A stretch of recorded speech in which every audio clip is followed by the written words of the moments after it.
आसिम मुनीर साहब ने पाकिस्तान को क्या दिया 3 साल में। मैं जरा कुछ चीज़ें आपके सामने रखता हूं और ये फैक्चुअल है, इनसे कोई नहीं भाग सकता। आसिम मुनीर साहब ने पाकिस्तान की मईशत इनके 3 साल में मुकम्मल तौर पे तबाह हुई है।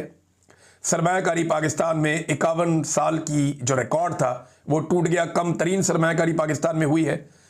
इंसानी हुकूक की पामालियाँ पाकिस्तान के अंदर और पाकिस्तान से बाहर हर तरह की जो रिपोर्टें आ रही हैं उनके मुताबिक बदतरीन पामालियाँ इंसानी हुकूक की पाकिस्तान में की गई हैं।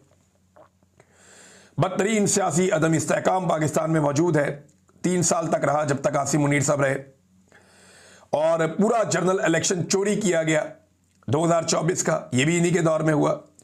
दहशतगर्दी में कई गुना इजाफा आसिम मुनीर साहब के दौर में हो गया। बेरोजगारी में एक नया रिकॉर्ड टूट गया आसिम मुनीर साहब के दौर में। पाकिस्तान से मल्टीनेशनल कंपनियां भाग गईं। पार्लियामेंट और अदलिया मुकम्मल तौर पे सरदगू हो गए आसिम मुनीर साहब के दौर में। आज़ाद अदलिया नाम की कोई चीज़ पाकिस्तान में नहीं बची। मीडिया पर खौफनाक पाबंदियां लगाई गई आसिम मुनीर साहब के दौर में। दर्जनों सहाफ़ियों की नौकरियां, उनके काम, उनके प्रोग्राम्स बंद कर दिए गए। करप्शन में बेपनाह इजाफा हुआ आसिम मुनीर साहब के दौर में, जिसकी एक गवाही अभी IMF की रिपोर्ट भी दे रही है।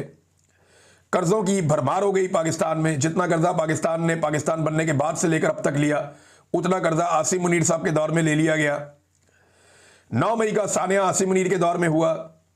4 मरतबा रियासत और रियासती इदारों के हाथों पाकिस्तानियों का कत्लेआम हुआ आसिम मुनीर साहब के दौर में। बैड गवर्नेंस में पाकिस्तान ने 120 में से 109 पॉइंट हासिल करके पूरी दुनिया को पीछे छोड़ दिया। इतनी बुरी गवर्नेंस है आसिम मुनीर साहब के दौर में। इसराइल पर पाकिस्तान की पॉलिसी बदल गई इसी दौर में, और अफगानिस्तान से ताल्लुकात में बिगाड़ पैदा हो गया इसी दौर में। सिंध तास मुआहिदा भारत ने ख़त्म कर दिया इसी दौर में। SIFC की मुकम्मल नाकामी, ये आसिम मुनीर साहब ने एक इदारा बनाया, लेकिन ये इदारा भी मुकम्मल तौर पे नाकाम हुआ और पाकिस्तान को कोई फ़ायदा ना दे पाया। आसिम मुनीर साहब के दौर में फ़ौजी क़यादत की सियासत में बदतरीन मुदाखलत हुई और एजेंसियों ने बदतरीन सियासी मुदाखलत की। आइन का हुलिया ही बिगाड़ दिया गया 26वीं और 27वीं आइनी तरमीम के ज़रिए से। जबरी गुमशुदगियाँ बहुत बड़े पैमाने पर हुई आसिम मुनीर साहब के दौर में। पहली मरतबा सिक्योरिटी फोर्सेस ने ख़वातीन और बच्चों को भी निशाना बनाया, उन्हें भी गिरफ्तार किया, उन्हें भी हिरासा किया, उन्हें भी तशद्दुद का निशाना बनाया। आसिम मुनीर साहब के दौर में महंगाई का एक तूफान खड़ा हो गया। फौज और अवाम में फासले बढ़ते गए आसिम मुनीर साहब के दौर में।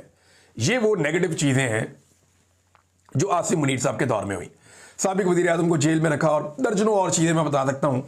तो नेगेटिविटीज़ की